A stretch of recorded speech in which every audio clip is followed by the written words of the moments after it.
have as part of the Inclusive India Summit 2022. And I really wanted to thank our moderator, Mr. Ketan Kapoor B, our esteemed panelists, Pratik Khandelwal and Gauri Gupta for joining us. I'd request Ketan ji to take it from here. Thank you, everyone. Thank you, Daraji. And hello to everyone. Myself, Ketan Kapoor B, and I'm super happy and delighted to host this event. Though it's my first event as a host, but I hope I don't disappoint any one of you. Let me given this opportunity. Let me first introduce Gauri Gupta. Uh, Gauri Gupta is a content strategist. She is passionate about DNI advocate who talks about women's rights and disability. Hello, Gauri. How are you?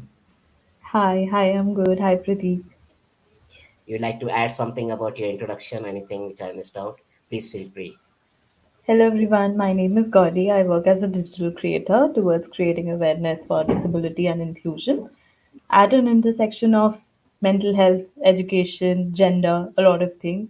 Other than that, I work as a para athlete at state and national levels at three events that is javelin, shot put, and discus. So I think that's about it. Thank you, Gauri. Uh, Let me introduce Mr. Pratik Khandelwal. Pratik Khandelwal is founder of Rap My City. Is a passionate about providing physical access to public places, for people with disability through infrastructure solutions and adequate human training and awareness. He is also a TEDx speaker and also been facilitated with the NCPEDP Emphasis Universal Design Award 2021.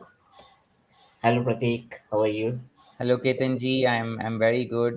Good to be here along with you and share our views on accessibility.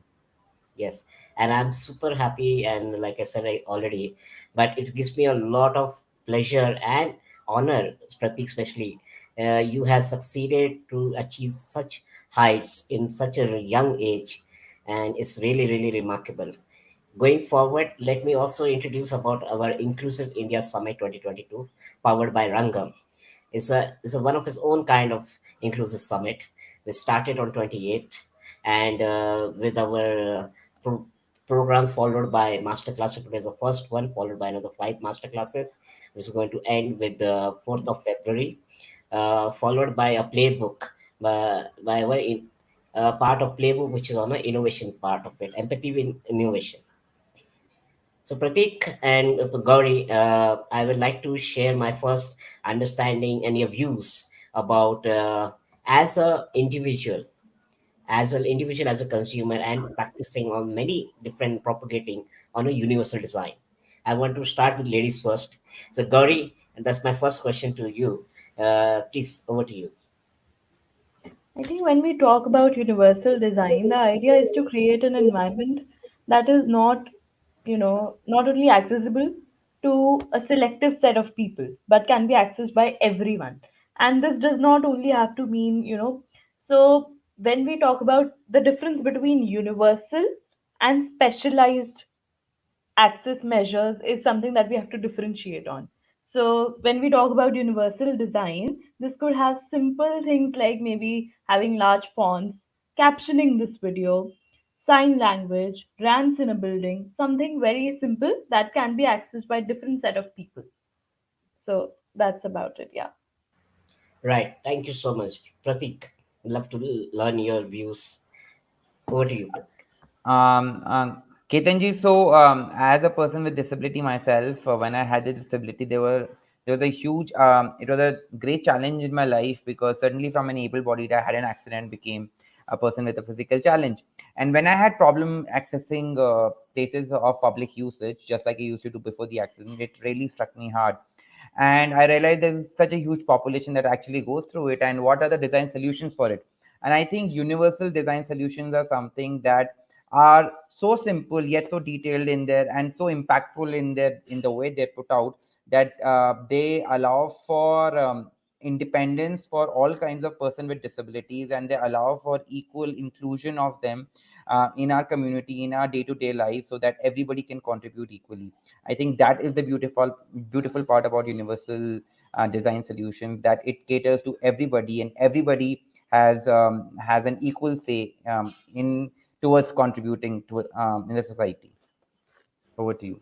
I totally agree with you. And as a word itself, universal design says for all shape, sizes, age, it should be universally accessed. That's the principle of what I understand as a universal design.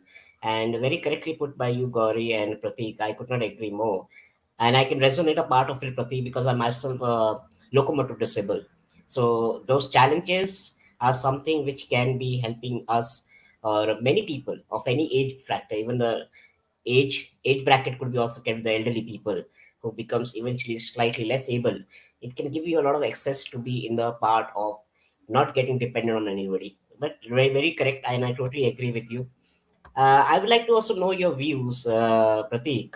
What do you think the difference from other accessibility to centric sorry, my mistake. What do you think it is different from other accessibility centric conversations?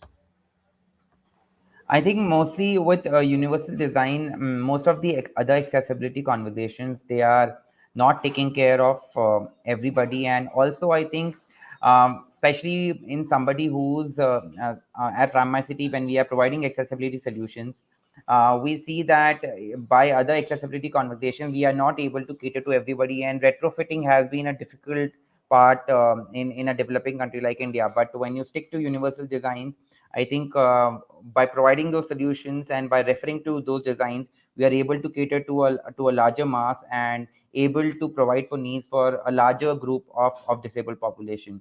So that is how it is different. Right, I totally agree. It helps us to cater and serve the larger mass. True. That covers. I totally agree on that. Adding to it, I'd like to ask you, Pratik, how can one help universal design learning to include everyone at workplace?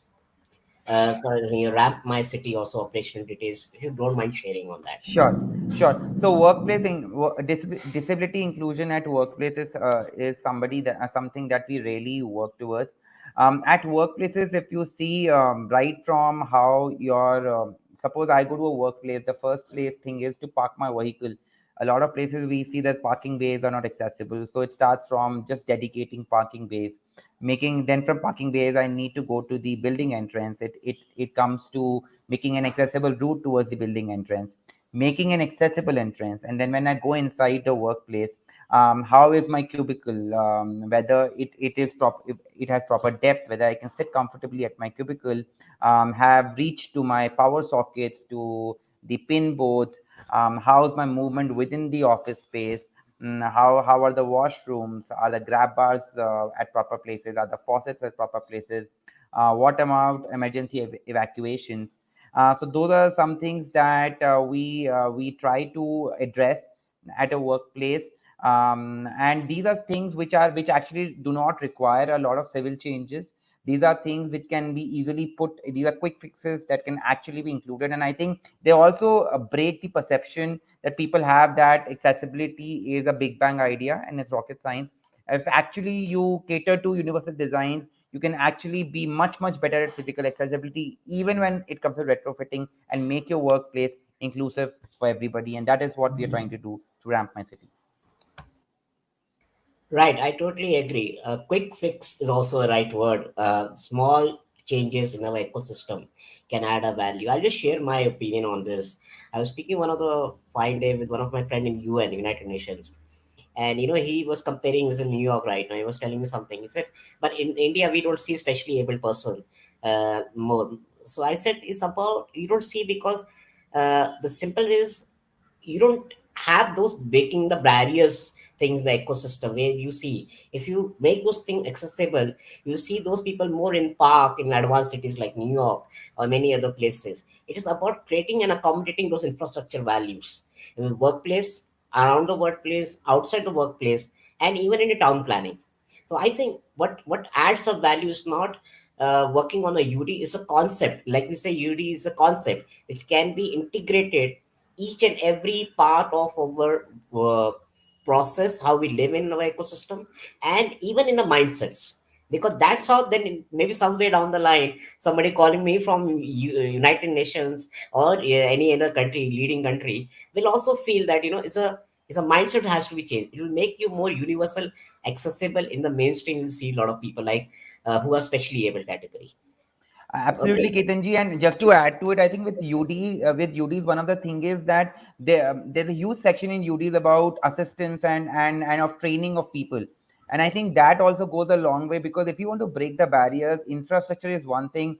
But if you really are looking long term, we need to build that mindset in people's head. And I think that training to people and those assistance to people in the right way of what actually PWD requires and what not, I think that goes a long way in shaping a society to be more inclusive and to be united in diversity.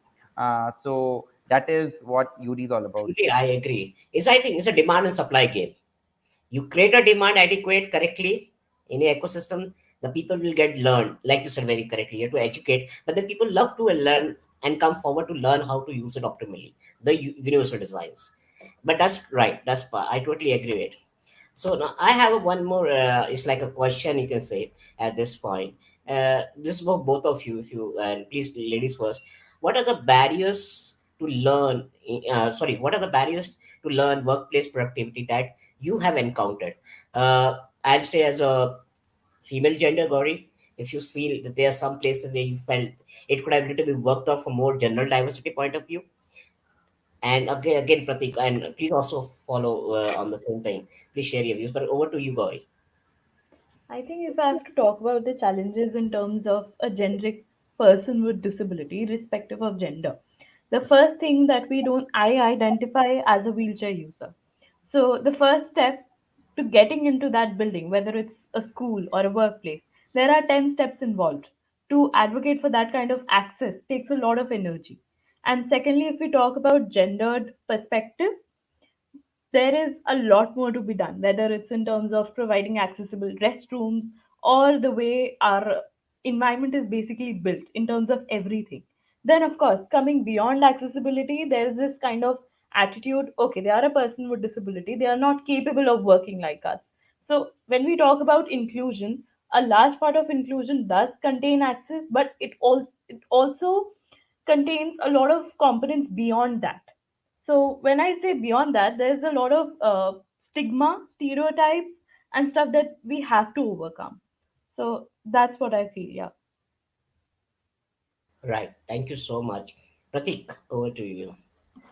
I think workplaces usually, when it comes to employment, also at workplace, we see that there's a huge section that feels people with disability can do only that much work, and that is why we see that the growth of people with disability in the employment sector is not that great much in their career graphs.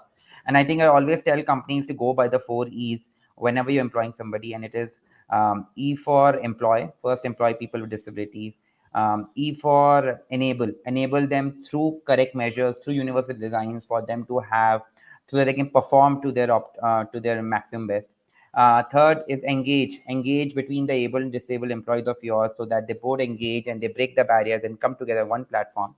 And four is empower is through the growth that they have in the organization. I think that 4 E's, if people with if organizations really follow at workplace, they go a long way in catering to all the challenges that we are currently facing. Right, I could not agree more. Even today's topic, if you remember the title, is Universal Design Digitally and Real Manifestation. So the real manifestation has to sink in eventually, like you very correctly put it, articulated it. But I like to also share Gauri, when I say for general diversity, so I believe you're from Noida, so they have big premises which has underground parking. So one of the organization when I was working under general diversity also, when I was advocate, I made sure that no area leaves in the parking a lot or any which are dark areas. It should be Mm. rightly lit up, so the sense of security is high. Even it went for a later on, now they compliment me, the companies come and tell me that even for a people who are neurodivergent, which as Rangam and SourceAbled, we are very big advocate about that, and we are working in great space. It's about sense of security when you're dealing with DNI. It's about general diversity and other special ability, which will like to have their ecosystem correctly lit up, so there's no insecurity getting in and out of the buildings. Would you like to share your quick views on that? Absolutely, absolutely agreed. And see, when we talk about access, it does not, if let's say I have a building and I build a ramp, that's accessible, but for a certain population again. If there is a staircase, but that's not well lit, or if there is a basement parking, as you mentioned, that's not well lit, that's again not serving a large component of population. So I won't say that's inclusive in its whole senses. So yeah, I mean, I totally agree.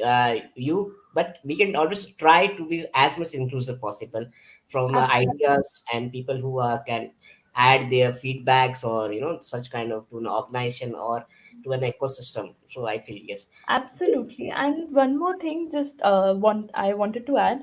Sometimes, as people, for example, let's assume that there is X who wants to create an accessible, inclusive environment, but may not be in that position of power to do so. For example, when I was in school, I had a library that was not accessible to me, but my teacher wanted to do that and wanted me to access that. So she used to bring all these books, so there are minor steps that can be taken on an individual level always. Pratik, you wanted to add something on a quick note. I think you raised your hand. Yeah, I think also with organizations, what we have seen is organizations become disabled friendly or they follow universal guidelines, but only catering to a specific set of people. For example, when I go to, and this is just on ground learning that I've seen, big companies they only want to employ people with mobility impairment. So they would take measures to make sure that they are wheelchair friendly, but they will not care about lighting the basement or the steps because wheelchair user will not use them anyway. So because they're saying they're not going to employ them. So organizations are also they're providing universal designs, but they're not providing it universally. They're providing it only to a section of people which who they think they're going to employ. So that is when the selection comes in, and we see that people with other disabilities get left behind because of this selective process that workplaces have, though they follow universal designs, but for a set of people. I agree. They are some target special ability people. They do it initially. They don't have a luxury to do it end to end. But the good thing is we are talking about it from this kind of platforms and conversations, which is making other people believe that they are more target special abilities or gender or age, which needs to be addressed from this universal point of view. Going forward, I will again to both of you. I would like to know whether it is a classroom, boardroom, or living room, universal design can make a difference everywhere. Do you have any key example to share with our audience? Any tool you will use or recommend in this space? Gauri. I mean, what whether it's a classroom, boardroom, or living room, universal design makes a difference everywhere, right? Okay. So when we say that whether it's a classroom, the first step is of course access. Our classrooms, if we start from the ground level, we are not accessible. We have this notion of normal and not normal. So for example, a person who is looking able passing, I would say, and apparently able bodied, they are fit into this category of normal. And a person who is in a wheelchair, or let's say when we talk about invisible disabilities, then there is this component of not normal. So first of all, the first step towards inclusion is having diversity in our classrooms. So that's there.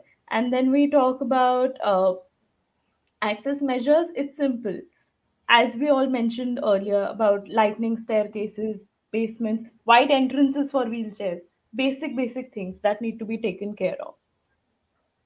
True. I agree. I agree. Pratik, your views on the same.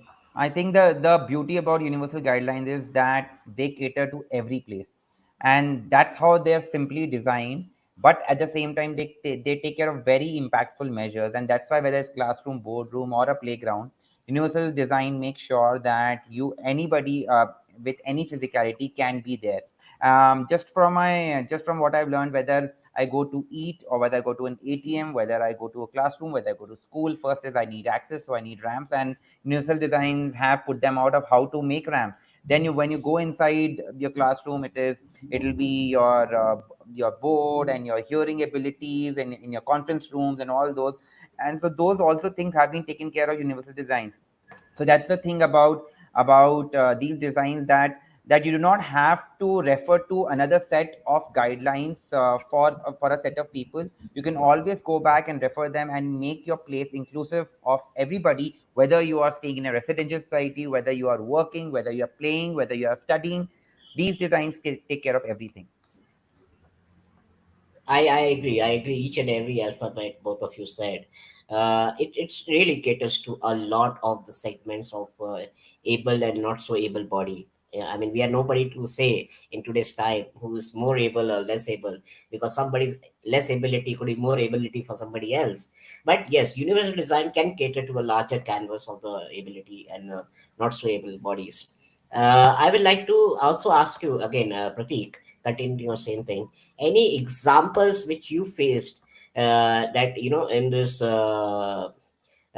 universal design, that which had added a great value, like for example your own, the project which you're doing, Ram My City, as you're passionate about it, where you have set up those kind of examples which were not even thinkable for a locomotor disable. So Yeah. anything on a short if you'd like to share with us. Yeah, of course.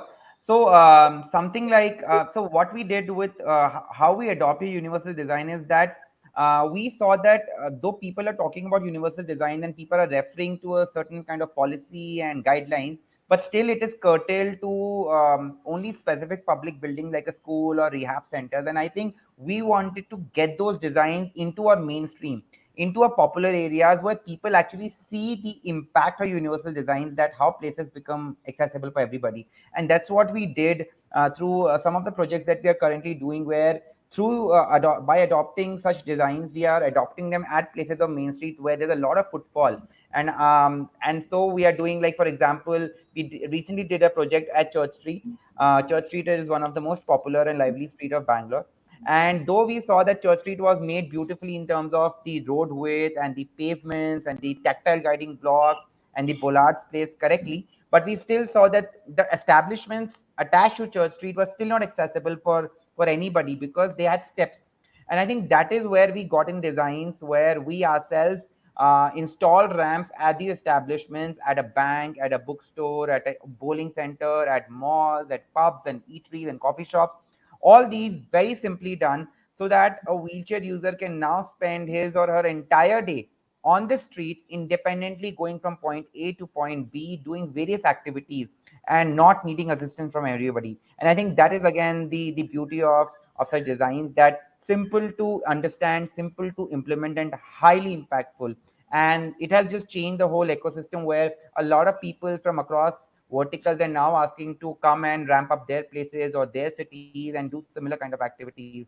And I think that is how we are penetrating accessibility in India's ecosystem by bringing in designs at mainstream places. Yeah, I totally agree. I'll share one of the experience, especially Prati, you can resonate with. In one of my few initial outings in 2010, when a lot of malls were coming up or multiplex were coming up, uh, I used to see there a lot of frozen storerooms were there, which had a ramp for the logistics, but not for a wheelchair person. And I Absolutely. remember there was an incident when I was there, and when I wanted to get an access, they said, "Ki up." They said you go back from the back gate to the kitchen Yeah. and from the storeroom.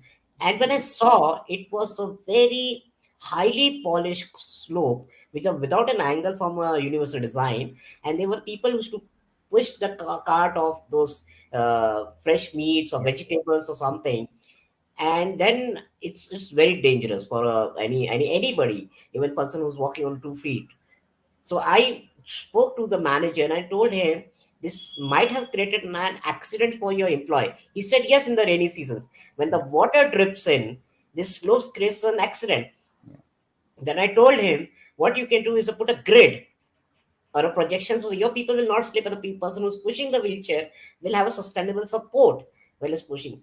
Small things, of course, they could not do because of the area which they were covering, the ramp, that particular angle, but that saved for a normal accident for normal people. So what I like to add, where I think Gauri and you can also share your very a small quick bite, that is it really true that if we adopt universal design, we cannot go wrong for a normal person also in every ecosystem? Do you agree Absolutely. with these lines? Absolutely, absolutely. When we talk about universal design, the word universal in itself means for everyone. So these measures, they are not just for, whether it's for persons with disabilities specifically. The idea is to include everyone in one place, in one environment. So Right, Pratik. And also, I think these designs help only not persons with disabilities, but elderly, pregnant women. Yeah. Have you thought of kids on prams? I mean, I live in a society which is by prestigious builders. Still, the clubhouses or the gardens, they are totally inaccessible. And I have actually told them that by not making ramps or not giving access to these places, they're not only cutting out access to people with disabilities, but you are actually cutting out to access to a larger population. And as soon as it comes to pregnant women and elderly, suddenly they start feeling that much more about it, saying, oh my god, even I'll be in that position tomorrow. And suddenly you will see the changes taking place. And that is the way the world looks at it. When it's the ball in their court, they suddenly feel, oh my god, I can actually be a part who will be somebody who may not be able to access that area, so I should make it accessible. But whatever promotes accessibility, whatever the way, understanding, the point is universal guidelines, they help everybody. It's for everybody's inclusion, and that's how we should look at it and implement it. Right. Thank you so much. Uh, I have one more kind of question. How important is it to use inclusive language by design? This is a very important question. Many places they speak ask about it. I'm not also leave this question today. So, Gauri, what's your opinion on it? I think, as I said earlier, a large part of inclusion, apart from having access, also has other components to it, which involves language. See, the kind of language we use also has a major impact on the way we think about a certain topic. For example, if let's say if I talk about using the right terms when it comes to persons with disabilities. So when we use terms like specially abled or differently abled, they have a different connotation. Of course, it's a person's with disability. It's a person's choice how they want to identify. That's absolutely all right. But going by a general connotation, when we use the word differently abled or specially abled, it has this connotation that persons with disabilities can do everything, but in a different way. But as a wheelchair user, how can you expect me to maybe jump differently or hop differently? We have this kind of a stigma around the word disabled, that it's a very bad kind of a word and should be refrained from using in a general everyday conversation. And then of course there is casual ableism. So when I say casual ableism, we have also engaged at in this kind of a thing at some point of time, intentionally or unintentionally. Like, for example, when we make a joke, oh, are you blind? Can't you see? Something like that. So that is casual ableism. And this kind of language, whether used again, it could be unintentional. Some people mean well. When we are trying to use terms like differently able or specially able, we are trying to be more polite or sensitive towards persons with disabilities. But again, that has a huge impact on the way it creates stigma in a general audience perspective, filled with able-bodied people, how they perceive the community. So if, let's say, I go by the term differently abled, it can go and as an argument against me only one day, that if you identify as a differently able individual, you can do everything differently. Why are you advocating for this? What's the requirement? So again, language has a huge impact. Right. True. Thank you. I totally agree with that. It has a huge impact if we correctly understand and absorb it in our years to come. I agree. Pratik, your views on that? I'll just say, I'll just keep it very short, Ketanji, that I don't know disability or different ability, but I think the word is diversity. We all are diverse, are in our capabilities, and as soon as you bring in the word diverse, we are persons first with diverse talent sets, and I think that is how we should start looking at individuals, not as somebody with different ability, special ability, disability, or special ability. I don't know, but we all are here, human as a whole, person as a whole, having our own sets, and a physical challenge do not stop me from doing my job efficiently. And that is the culture that we wish that we inculcate in our people. I totally agree. You really said it very correctly, and I echo with you. So in many of my corporates, I say if you want to be inclusive, you have to learn to be correctly diverse first.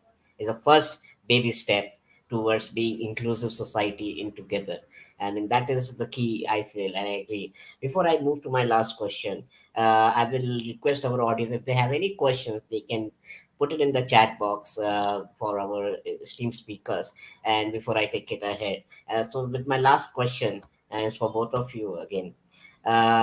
Since both of you work towards an awareness and engage in active dialogues, what message would you like to give to the candidates and corporate who is participating in our summit and job fair? Over to Gauri, you first. I think first step as individuals who are, let's say, able-bodied or non-disabled, whatever term is preferred, uh, the first step is to question inaccessibility, whether it's a lift that's not working at the metro station or a ramp that's built in a, let's say, ramps are usually built to advocate for inclusion, but sometimes they're built in a very steep, in a wall-like manner, which are not usable for wheelchair users. And question in accessibility, advocate for accessibility, and secondly, don't go for selective accessibility, as we talked about during this session. You can build ramps, so you can also hire neurodivergent folks, queer disabled folks. And of course, disability at its intersection is something that we also need to focus on, because as people with disabilities, we constitute a large number of population.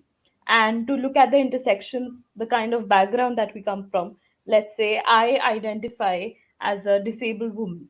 My experiences might be different from what Pratik has as a wheelchair user, and similarly so on and so forth with respect to our socioeconomic background, caste, everything. So everything needs to be kept in mind. Without intersection, nothing is possible. And lastly, just to sum it up, don't advocate for us, don't speak for us, let us take up our own space. I could not agree more. Do not advocate. I totally agree. But at the end of the day, what reminds me is that we should and believe in one thing, that if we want a society in together and in harmony, we need to be correctly understanding each other needs, which can be surfaced from the universal design of such kind of concepts ever coming up in the future. Over to you, Pratik, on the same question. I think just a couple of things for able-bodied folks. I would like to say that we all are challenged in our own ways, and hence we all are equal. I might be having a physical challenge, you might be having a financial challenge, an emotional challenge, or a personal challenge. So let us not isolate one challenge from the other. Everybody is challenged. Accessibility is not a special privilege. Accessibility is a basic human need, and all we are trying to do is create an equal world for all, and that is something that you will advocate for yourself, and that I should definitely vouch for myself. So that is the message to the able-bodied folks. For people who are having a disability, I would say yes, a lot of the action items to implement the universal design, it lies in the government's platter, or lies in the stakeholders platter, and sometimes we die of complaining and cribbing of when it is going to be implemented. I am telling you that your time is now, that you can probably go and be a change maker yourself, and try to propagate these practices in your organization that you work in the society that you stay in your friend circles, in and at the place you work, to promote these designs for everybody, so that the places become accessible, and you become an example yourself of how to make things happen. So those are my couple of 2 cents for people with disabilities and able-bodied people. True. I again agree with each and every alphabet what you said. Uh, when we think about something to correctly add to the society, it should start with me first. And where it starts with me is percolates and echoes in our society and our surrounding, where you are a very great example.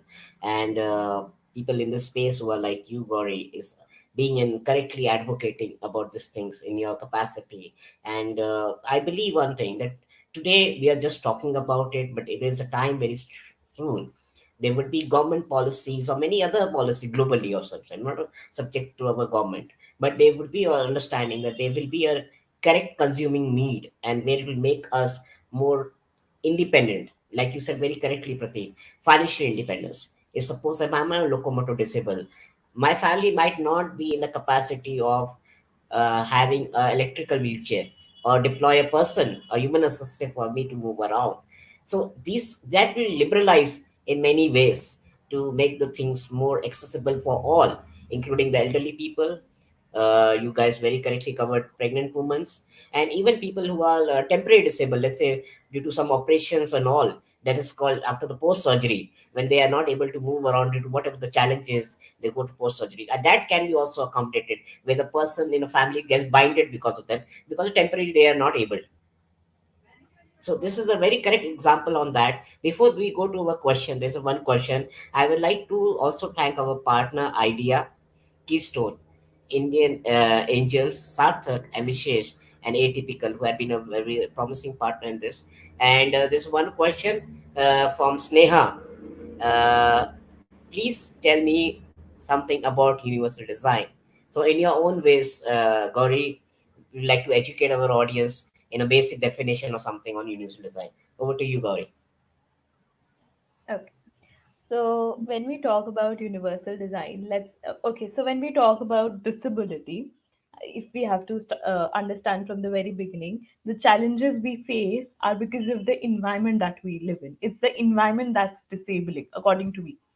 So when we talk about universal design, the idea is to build, let's say, an environment. Have you seen, if you've seen a stadium, a cricket stadium, there are stands.